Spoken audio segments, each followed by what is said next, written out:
is Hawaii News Now Sunrise at 8. All right, introduced to the islands more than a century ago, axis deer caused some big problems in Hawaii. It decimated native plant life, made it difficult for ranchers and farmers to raise and grow local food. Yeah, our Casey Land is out this morning with a new effort to help with this problem. Casey.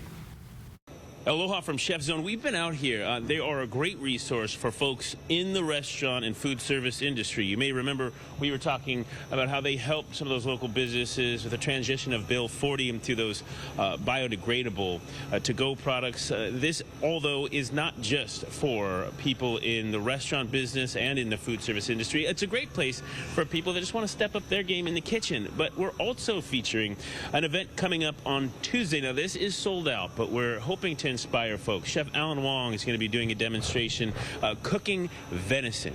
Molokai axis deer brought over here from the Friendly Isle. That is a process, by the way, but it's also part of a greater effort to break down the stigma behind venison, behind axis deer, and show people what can be done with it. Mauka Meats owner Mauka Richards is with us. We also have Chris Bailey from the Wahiawa Value Added Product Development Center. Talk to you about how you play into this whole puzzle here. But Mauka Meats, this is something that you guys are really proud of, working with those local hunters to bring venison to the other islands, correct? Yes. We're really happy that we're working with local USDA inspected hunters, that people can also trust that the process is clean, humane, and safe, so that when they get venison over at their local source here over at ChefZone, they can be very happy that the meat is as clean and safe as can be. Also, just doesn't have that gamey flavor that I know a lot of people have experienced before. Trust me, it's a lot different from what you're used to. By the way, I want to roll the video, if we can, of Chef Alan Wong making us a venison poke. I gotta say, it almost tasted like sashimi, like it was like ahi tuna. I know, it's amazing what he did with that. Like, I'm incredibly happy. It was super tender. In fact, it was even more tender than a lot of the maguro that I've had, or just any of the spicy tuna before.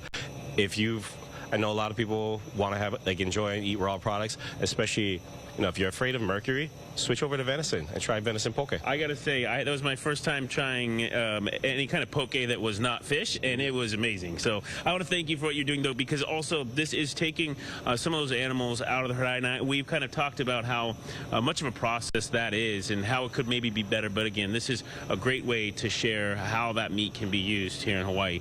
I want to also talk with Chris Bailey again from the Wahiawa Value Added Product Development Center. You work with folks like Mauka from Mauka Meats to help them bring these products into the market. Absolutely. So yeah, we're really committed at the Wahiawa Value Added Product Development Center to support local entrepreneurs like Mauka that are working with local ranchers, growers, also like products like Hawaiian Crunch Company. Yeah, sure.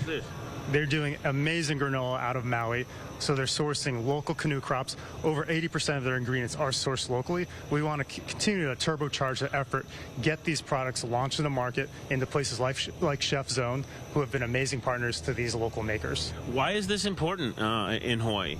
I think it comes down to regional economic diversification, food security. Again, we want to be able to get these companies to scale so they can sell their product all throughout the state and get food into our communities. Ultimately also making us less dependent on food from the mainland. Chris Bailey with us again, as well as Mauka Richards. Thank you so much for being with us from Mauka Meats. If you missed any of that, again, that event happening on Tuesday is sold out, but they have all kinds of stuff like that here at ChefZone all the time. We have a link for more information at HawaiiNewsNow.com. We'll send things back into the studio for now. Casey probably full by now. I know. Well, you never know with that guy, day. man.